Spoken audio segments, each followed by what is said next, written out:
It's time for Declare Your Independence with Ernest Hancock. Believe me when I say we have a difficult time ahead of us. But if we are to be prepared for it, we must first shed our fear of it.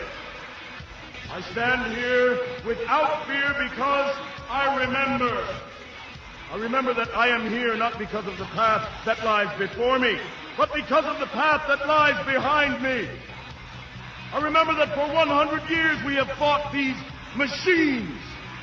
And after a century of war, I remember that which matters most. We are still here! Tonight, let us make them remember we are not afraid!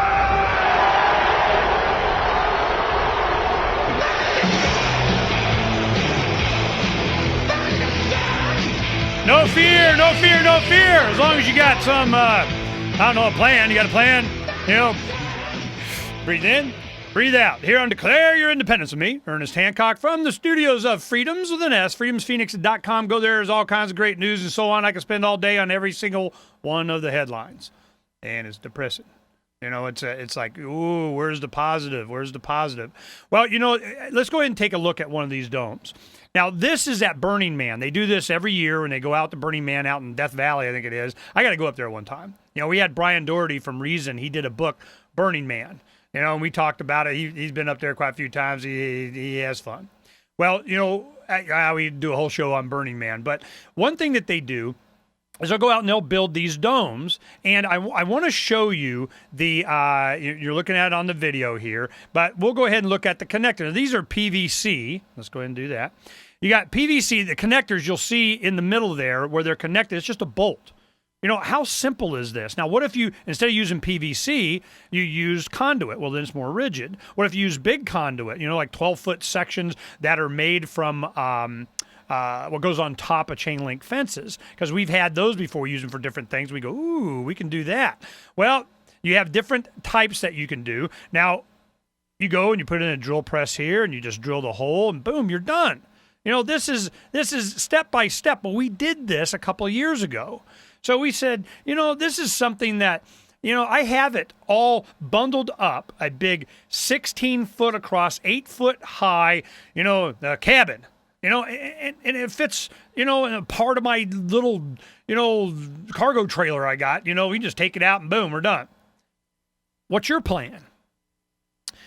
We wanted to make sure that we that's why we've been following, you know, my friend that lives off grid for the past 6 years. He lives in a 2,600 square foot nice Palm Harbor home, 2x6 construction, well insulated. He, you know, it gets cool enough at night. I mean, he really only has to run the air conditioning, which means his diesel generator, because it takes a lot of power. He runs that probably about 5 hours a day in the middle of the summer. I mean, when it's 115 degrees out there.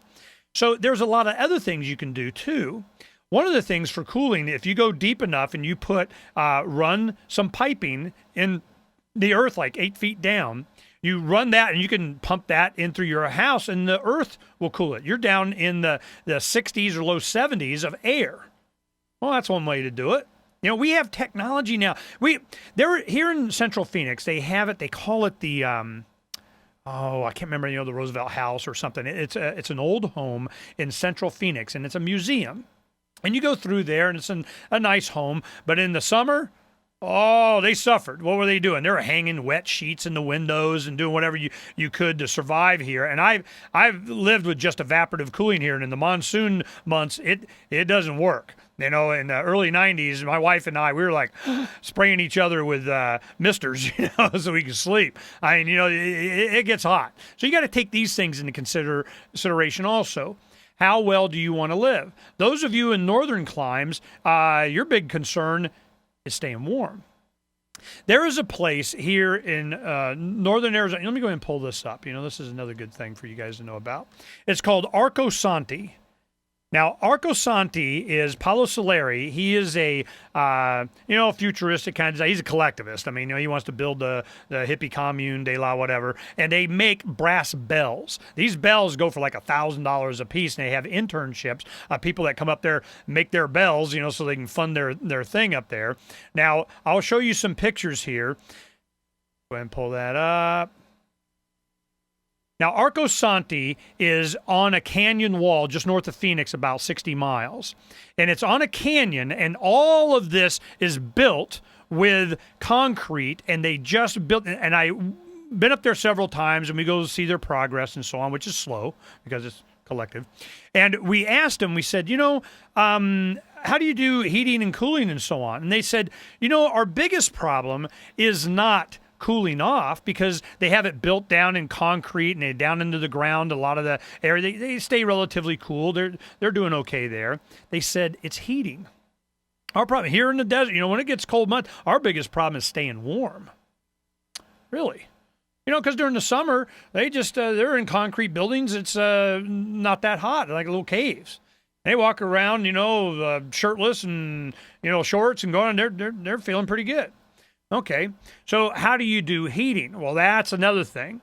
There was a mechanism that my friend Bob went through, and all he did was he took a 4x8 area, and he used the 2x4s, these metal 2x4s that you get in commercial construction. You go in any kind of office structure and so on, they have these steel, they're just about the shape of a 2x4, but they're hollow, and they're kind of flimsy and so on. But when you get the drywall on and such, everything, it works out fine, I guess.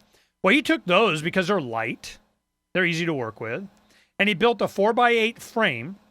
And he put underneath, he painted it all black, and he put some plexiglass on the top of it. And so it got light. Well, this is what he did. He built a garage that was about, he turned it into a one-bedroom apartment for one of his sons. And but to get it all permitted, no, it's a garage. Okay, well then, because government thing.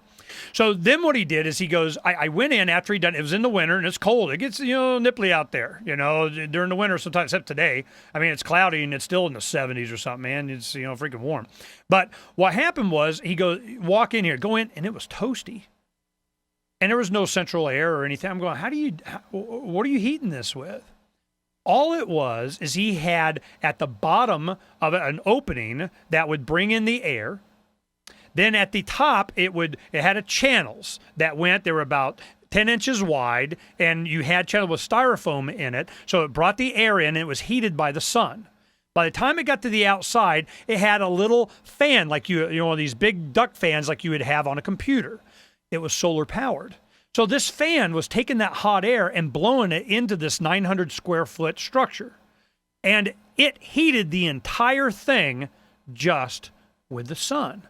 It's all about insulating. It's all about making sure it's built tight. It's all about making sure you don't have cold air coming in. It's about keeping it sealed, and then you have the hot air from the sun going into these panels inside. Well, he uses natural gas to heat his home there. So, as off-grid as he is, he's got to have, diesel brought in for his generator, and, for heating his home, he uses propane. So he goes, this is worth me doing for my entire, I don't have to use heating. I'm going to, one of his projects on his list, he did a proof of concept for this thing. He goes, I'm going to do this for my entire home. Come to find out, there are people doing this. A friend of mine that used to live in Ahwatukee in South Phoenix here moved to Missouri on a farm. He's a machinist. He has a separate structure that's, down the road, a few miles away, and he has his machine shop in there. And he goes, you know what, Ernie?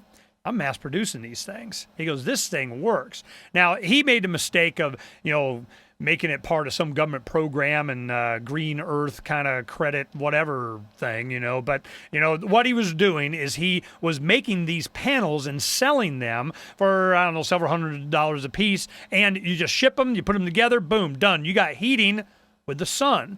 Now, if you're in the Southwest here where it's like always sun, then you're doing pretty good.